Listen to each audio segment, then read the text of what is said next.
So yesterday, around 5:30 a.m. on Sunday, Vikings safety Jayron Kearse was arrested upon suspicion of a DUI along with possession of a firearm without a permit. And so Jayron Kearse registered a BAC level of .10, which is above the legal limit of .08, which I feel like is pretty much standard across the rest of the country. But just to make sure, I did a double check in the state of Minnesota. The legal limit is .08. He registered a BAC level of .10. And this, I woke up Sunday morning. The cool thing about living in California or anywhere in the West Coast Pacific Standard Time Zone is you wake up on Sundays and 10 a.m. is football. So you pretty much wake up and football starts at 10 a.m. on Sundays. And so I woke up around 9:30, maybe 9:40 latest. And this was the first alert that I saw. And at first I was kind of caught off guard by this. I wasn't shocked by this news. And this has nothing to do with Jayron Kearse specifically. This is more so around the NFL as a league. And I'll get to that in just a second. But I was more so caught off guard saying, oh, this happened to one of our players, but not so shocked at the news overall. But in terms of football, this really does suck because I'm expecting Jayron Kearse to be suspended for at least a game in some way, shape, or form. And when you're talking about going against the Chiefs, you're talking about a guy in Jayron Kearse, a rotational player who, with the exception of defensive line, he's pretty much a positionless defensive player, linebacker, big nickel corner, safety, whatever the case may be. And going up against the Chiefs, you're talking about a guy who could pose a pretty good matchup, I feel like, against their tight end, Travis Kelce. So this is going to be a loss, assuming that Jayron Kearse is suspended. But in terms of me not being surprised by this, like I said, this has nothing to do specifically with Jayron Kearse. Some people are going to get uncomfortable with this, but I don't care. I call myself Realistic Randy, so I'm going to keep it real with you guys.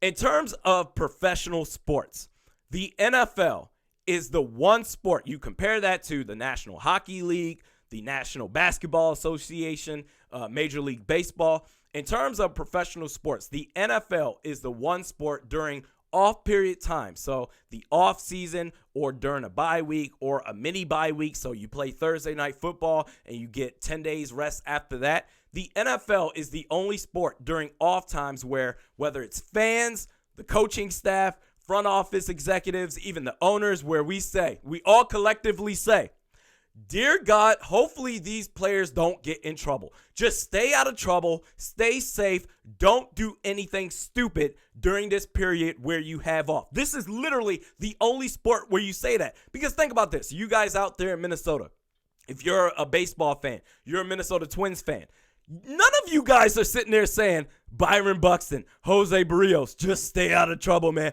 Come on, we need you for spring training in March or April, whenever the hell it starts up next year in 2020. Or if you're a Minnesota Timberwolves fan, none of you guys are saying, Josh Okogie, Andrew Wiggins, Karl Anthony Towns, please just stay out of trouble. The NFL is the one sport where it happens. And I talked about this with my brother-in-law out there when I was out there in Minneapolis a couple of weeks ago for the Eagles game. And we hung out at the TGI Fridays near the Mall of America. It's a good spot to hang out at late at night. You want to get a couple of drinks in. And I said to him, we were talking about something. I don't know what happened, but I think it was some player that got arrested or something stupid. And he said, how can this happen? Like, how can this player be so stupid? And my response to that was football players. It's just football players, bro. Football players are just wired differently. I don't understand that. So we talked about the other sports where you don't have to worry about those players because baseball players, basketball players, they're out there on their yachts or they're out there in Europe or Madagascar having a great time, whatever the case may be. But football players, it is just so common to where I'm just so desensitized. I'm not coming up with an excuse for them because I think it's stupid. Drinking and driving, come on, bro. If I'm going out for a night out on the town, you know what I'm doing? I'm calling a Lyft. You can call an Uber or a Lyft, but me personally, my personal preference is a Lyft because I just feel like, and I don't know, maybe I'm just overthinking it, but just off of my personal experience, I feel like Lyft drivers, they just have it more together than Uber drivers. I feel like Lyft as a company, they do more comprehensive background checks on their drivers to where Uber drivers, I'm just saying, where did you come from or where are you heading? Because I'm a little bit sketched out by you. But either way, You can call a driver and take you from point A to point B. Worst case scenario, you're talking about $50 each way. And who knows how many thousands or tens of thousands of dollars that this is going to cost you if you're Jayron Kearse. And in terms of the weapons charge without a permit. So I don't know the details of the arrest. I didn't see anything as far as what led up to what actually caused the arrest under or the charge of possession without a permit. So, for instance, keep it 100. I own a firearm. And so if I'm traveling with my firearm, I legally have to lock it up in the case, and I have to have padlocks around it so that way it's not easily accessible, and it has to be in my trunk. So if I get pulled over, I have to say, hey, officer, I have a firearm in my trunk just in case, just letting you know that. It is locked up. You can check if you want to.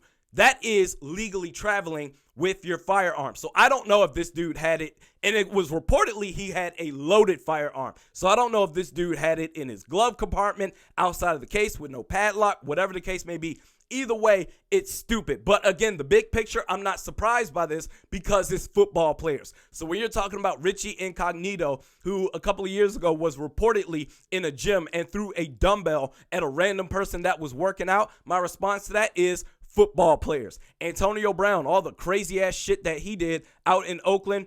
And I would say the one that stuck out to me the most was posting private phone conversations between himself and former head coach John Gruden out on Instagram and Twitter. My response to that, football players. Or Jameis Winston, all the dumbass shit that he did off the field countless times. My response to that is football players. They are just wired differently, and I don't understand it. So you're talking about a guy, Jayron Kearse, who is really making a name for himself with this team. This is a guy who's playing on a contract year, and he absolutely screwed himself. He has no one to blame for but himself. But again, big picture, it's football players. It's just what they do. I'm not coming up with any excuses for them. I'm not saying it's right. I think it's wrong, and it's stupid. You should pay whatever consequences legally and professionally, whether you get suspended, loss of pay, or whatever it is, you should pay for that. But I'm not surprised by any of this at all. Drinking and driving is stupid. You're putting pedestrians at risk. You're also putting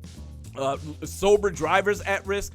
You're putting so many different people at risk, and then you're driving with a loaded firearm. What the hell are you doing? So I don't know. It's just football players to me. Let me know you got your guys' comments out there. We do this 3 times a week, Mediocre at Best Sports Podcast with Realistic Randy. Check me out on Twitter at realistic_Randy, Facebook at Realistic Randy. We will see you on Wednesday.